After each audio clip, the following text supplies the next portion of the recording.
যে একাদশী ব্রত করলে সর্বপাপ থেকে মানুষ মুক্তি পায়, সর্বপাপ বিনাশিনী, মুক্তি প্রদায়িনী, অপার মহিমা, এবং যে পাপ থেকে আমরা মুক্তি পাবো, রাশি রাশি পাপ থেকে আমরা মুক্তি পাবো, এবং দান করলে আমরা যে ফল পাবো তার থেকেও, যদি দান না করি, আমরা যদি দান করি, দান ধ্যান পূর্ণবাদী সকলের মন থাকা উচিত। কলিযুগে দান ধর্ম আছে, বিপ্রকে দান, বৈষ্ণবকে দান, এই যে দান আমরা করি, এই দানের চেয়েও আজকে মহিমা অত্যন্ত প্রবল, এর তুলনা নেই অপর একাদশী। বহু পুণ্যকারী বলতে বলা হচ্ছে, বহু পুণ্য প্রদানকারী, মহাপাপ বিনাশকারী, পুত্র দানকারী। যারা অপুত্র, যার পুত্র হচ্ছে না, সন্তান হচ্ছে না, সন্তান কামনায় সে অনেক যাগযজ্ঞ করছে, অনেক জায়গায় ডাক্তার দেখাচ্ছে, যদি সে এই অপরা একাদশী নিষ্ঠার সঙ্গে করে, সে ভক্ত পুত্র পাবে। এই একাদশী অপরা নামে খ্যাত। এই ব্রত করলে জগতে প্রসিদ্ধি লাভ হয়, সিদ্ধি লাভ হয়। আমি যা যা চাইবো, যা যা মনস্কামনা করবো, সব কিছু আমি পাবো এই অপরা একাদশী একটা ব্রতের ফল। ব্রহ্ম হত্যা জনিত পাপ, ভ্রূণ হত্যা জনিত পাপ।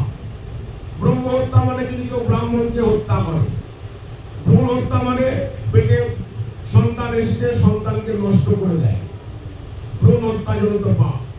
সন্তান নেবে না এই কামনা করে অনেকে সন্তান নষ্ট করে, ভ্রূণ হত্যা জনিত পাপ। গো হত্যা জনিত পাপ, যে কেউ গরুকে, গাভীকে হত্যা করে, হত্যা জনিত পাপ। পরনিন্দা জনিত পাপ, পরের নিন্দা করা মহাপাপ, এটাও পাপ।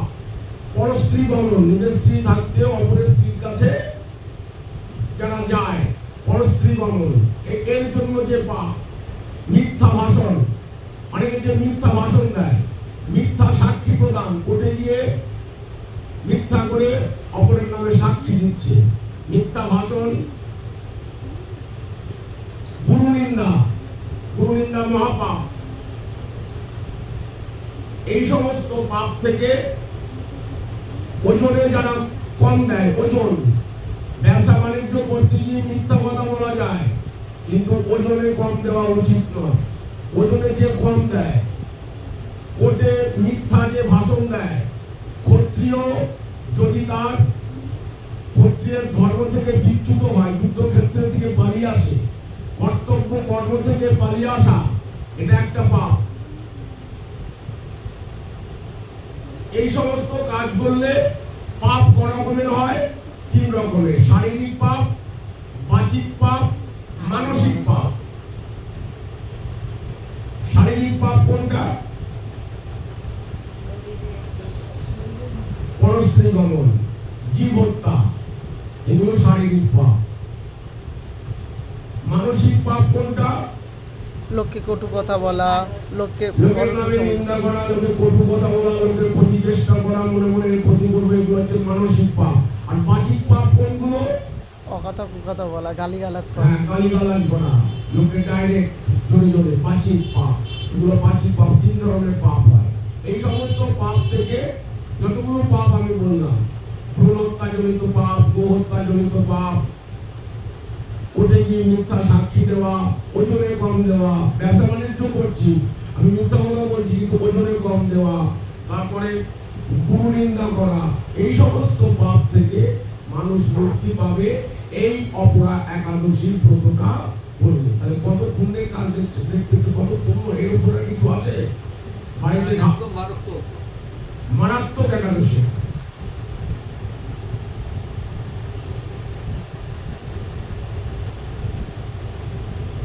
বলা হচ্ছে এই একাদশী করলে মানুষ সর্বফ্রণ, কথা মন দিয়ে শুনবেন, বিষ্ণু পুরাণ, বিষ্ণু পুরাণে আছে, সর্বপাপ বিনির্মুক্তা বিষ্ণু লোকং সগচ্ছতি।